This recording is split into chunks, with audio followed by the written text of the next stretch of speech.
So now, it's how. And the first thing that came to mind for me is this sort of story. That this is real life. We live in a time where socialization is bizarre. I do most of my socializing sitting in front of the computer, really. And so service learning gets people out and interacting with other human beings. Turns out, too, research supports that when young people volunteer their services, they tend to do it for the rest of their life. It's a rewarding activity, and what pays you back. The other, I had to say, we had a discussion at the table on kickoff breakfast about the influences in our lives. And I've got a teacher, Mr. Tutt, in 11th grade English, really had a profound impact on my development. And if you went into Mr. Tutt's class, it looked a lot like my class. I really emulate this guy. I sent him an email recently. But it has to do with this relationship, and students' relationships with each other, and their relationships with educators. So I asked students, what is it? What's holding you up with this? And I don't have much of a problem with this. I want the class to be conversational, and it is. It feels conversational. And because conversations are what changed my life. Memorizing stuff for exams didn't change my life. It had very little impact on my life. I don't even remember most of that stuff.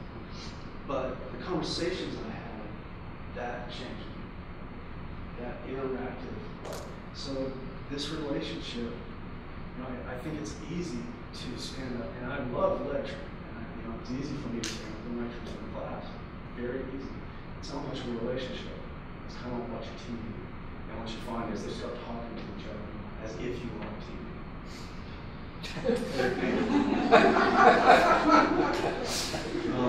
The other is active learning, which you guys have gotten hammered with active learning pretty good. What I want you to do in your group is, this is a cool graphic. It's actually based on real data. We have found some stuff that wasn't based on data that they've been using, and this is the real thing. And what I want you to do in your group is look at this graph and tell me how it relates to holistic learning.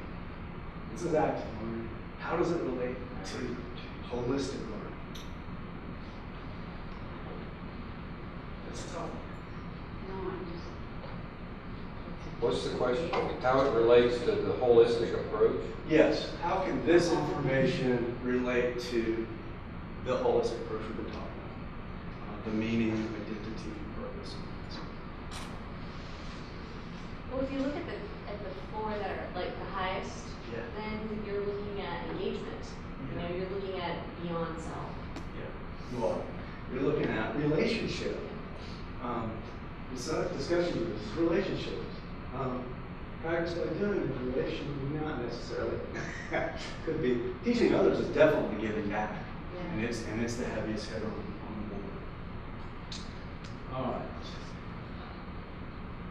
Ask the right questions. I found in class that if I ask questions with a definitive right or wrong answer, you raise your hand, you give me an answer, and I go, no, that's not right. The real answer is, you don't raise your hand anymore.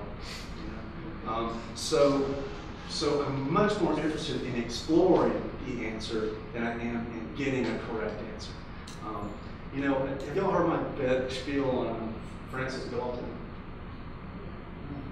Okay, Francis Galton was a scientist, 1800s. He's kind of a jerk. He's a elitist, but a real scientist. So he goes to county fair. The county fair, all of the commoners are there, and they're engaging in this activity of trying to guess the weight of an ox. So I'm guessing that if you guess the weight of the ox, you can beat the ox. So Francis Galton takes all this data down. Everybody's guessing, and nobody gets close. Even experts. I read this, experts. So apparently there's experts in ox weighing, but even the experts didn't even get close. Okay, but when he added all of their responses and took the mean, it was within 1 pound of the weight of the ox. And they've repeated the experiment over and over again with jelly beans in a jar, stuff like that. What they found is that, sure enough, they call it the wisdom of the crowd. You know, this idea that, so if I say, if I'm teaching stress, and I say, give me all the ways you can think of to relieve stress. I can write all the ones I can think of, and they'll never cover all the ones in my class. Because each one of us has a whole different range of experiences, life experiences. And that's pretty tripping, it's pretty interesting when you come up with different stuff. So ask the right questions. One of them is, how does this information relate to you? You guys are great at this. You know, it's like every question I've asked you, you take it right in to how this relates to you. Students don't necessarily do that. And so you ask them, you know, I've had teachers say, no, I had students say, you know, there are some subjects that this just doesn't lend, it doesn't lend itself to. Yes, it does. You ask them. They come up with the answer. You ain't got to come up with the answer of why this is meaningful to them. You got to answer why is it meaningful to you.